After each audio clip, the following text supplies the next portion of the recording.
All right, when we're talking about the kind of plants, I briefly touched on it earlier, but what we're looking for is a plant that is going to bloom in June and produce some berries in early July. And then we want a mid-season plant that's going to bloom in late to mid-April, but it's going to produce some berries about a month after the first plant. And therefore, we're not having to pick all our blueberries at the same time.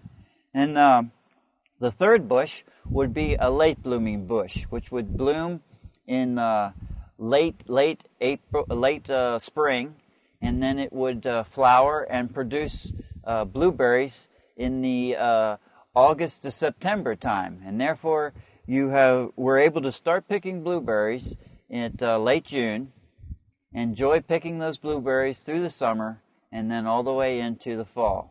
It also gives you time to figure out what you're going to do with all these blueberries once you start harvesting them.